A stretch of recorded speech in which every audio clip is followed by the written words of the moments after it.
जय हिंद साथियों। मैं सबसे पहले आपको बता दूं कि मैं नारी विरोधी नहीं, मैं उन स्त्रियों का विरोधी हूं जो अपने ससुराल पक्ष पर झूठा केस करते हैं, और उन नारियों के साथ हूं, उनका मैं समर्थन करता हूं जो पीड़ित हैं, जैसे उस झूठा केस करने वाले की सास और उसकी ननद। आप ये मत सोचना कि शायद मैं लड़कियों के बारे में ही गलत बोल रहा हूं।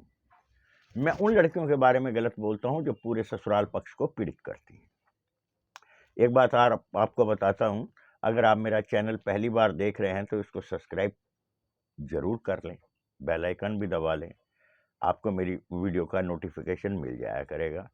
और कोई गंदी बात नहीं आपको सिखाता, मैं उन्हीं पुरुषों को सिखाता हूं जो पीड़ित हैं। कल को आप मेरी ये बात सुनकर किसी पीड़ित का सहारा बन सकते हो।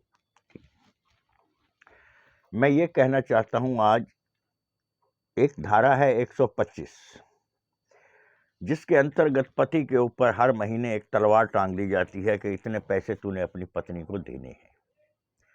जबकि हमारा कानून स्त्री और पुरुष में कोई विरोधाभास नहीं रखता, दोनों को समान दर्जा देता है। यहाँ तक कि महिला प्रेफरेंस दी जाती है महिला को। आप बसों में जाइए, रेलगाड़ियों में जाइए, जहाँ भी जाएंगे वहाँ लेडीज फर्स्ट होता है। इतने कुछ होने के बाद भी पुरुषों को पीड़ित करने का अधिकार इस स्त्रियों को किसने दिया? हमारे यहाँ शास्त्रों में कई किस्म के विवाह होते हैं। एक गंधर्व विवाह होता है। गंधर्व विवाह उसको कहते हैं जब कोई लड़की अपनी मर्जी से अपने जिस्म को किसी पुरुष को सौंपती है। जो कुंवारेपन में लड़कियां किसी अपने पुरुष को या किसी साथी को अपना जब समर्पित करती हैं, तो क्या वो गंधर्व विवाह में नहीं आना चाहिए?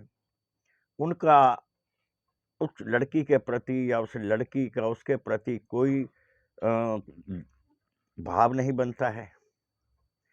या शादी हो जाने के बाद ही पति पक्ष को पीड़ित करना होता है, कब इसको खर्चा भी दे, इसको एलिमनी भी दे? बात तो असमत की है ना। असमत तो इनकी अपनी मर्जी से ये सौंप देती हैं। 497 में तो सब मजे कूट रही हैं। तो ये शादी के ऊपर इतने बंधन क्यों हैं? जब एक पुरुष एक स्त्री से या एक स्त्री एक पुरुष से अगर स्वेच्छा से अपना तन सौंपती है, उसको व्यभिचार नहीं गिना जाता, उसको शादी भी नहीं गिना जाता। लेकिन जब शादी होती है तो उसके लिए ऐसे ऐसे नियम बना दिए गए हैं। 376, 751, 306, 323, 125, क्या है ये? भाई तुझे पति पसंद नहीं है तो अपने घर जा। ये जबरदस्ती का लगान है जो आदमी पर ठोका जाता है, पति पर।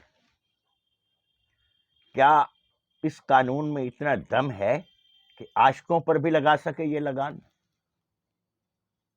नहीं, क्योंकि वो वैलिड नहीं है। इज्जत तार तार हुई, वो वैलिड है, वो सबको मालूम है कि इसकी इज्जत तार तार हुई, लेकिन उसके प्रति कोई अपराध नहीं बनता, क्योंकि उसने अपनी मर्जी से, अपनी सहमति से ये काम किया होता है। और शादी के बाद उस पुरुष के लिए सैकड़ों ऐसे कानून हैं जिसमें कोई बोल ही नहीं पाता। पुरुष की तो जवानी काट दी जाती है। उसके पति जो है ना, उसका लड़की का, उसका जो पति की माँ है, बहन है, बाप है, भाई है, भाभी है, उनको बोलने का अधिकार ही नहीं है। एक तरफा कानून परिवारों की हत्या कर रहा है, जान ले रहा है। और अब आप कहेंगे कि हम क्या करें? आप कुछ नहीं करिए, आप अपने फैसले को अंजाम तक पहुंचाइए। इनसे फैसला मत कीजिए पैसों का। आपके पास 30-30 साल, 28-28 साल की लड़कियों की जब शादी होती है, तो क्या आप समझते हैं कि उस लड़की ने कोई उसका दोस्त नहीं रहा होगा? यकीनन बहुत रहे होंगे। जो फील्ड में वर्क करती हैं उनके बहुत दोस्त होते हैं जिनके सिर पर ये इतराती है। जब उनकी शादी होती है ना, तो ये अपने पति से वही चीज मांगती हैं। सोचती हैं अपने मन में कि तुझसे तो अच्छा वही था जो पहले जिससे हमारा इश्क चल रहा था, तो भाई उससे शादी कर लेते। इस बेचारे से शादी करके इसका जीवन क्यों नरक किया? तेरा जीवन तो सुख ही है, तू तो आशिक भी तुझे मिल गया, तुझे पति पक्ष से खर्चा भी मिल गया, पैसा भी मिल गया। और जो तूने सामान दिया वो तो तू ले गई, और जो पति पक्ष ने दिया वो भी तेरा हो गया। आशिक से क्या मिला तुझे? रुसवाई मिलेगी। अगर ये लड़कियां सोचती हो कि हमारा आशिक हमें सहारा देगा, तो ये बहुत बड़ी गलतफहमी में है।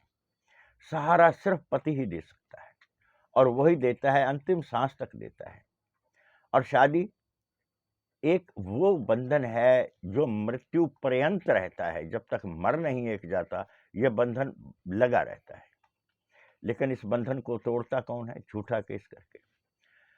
आप सोचते होंगे कि जो बहुत से परिवार अपनी पत्नियों के साथ खुशी खुशी रह रहे हैं, तो आपका भ्रम है। ये सेक्रीफाइस कर रहे हैं, हालात से समझौता कर रहे हैं। अगर आपको कोई ऐसा परिवार दिखता है जहां बहू और सास इकट्ठे रह रहे हैं, तो उसकी सास को साइड पर ले जाकर पूछना। अपनी सास की 500 चुगली करेगी, ननद की करेगी।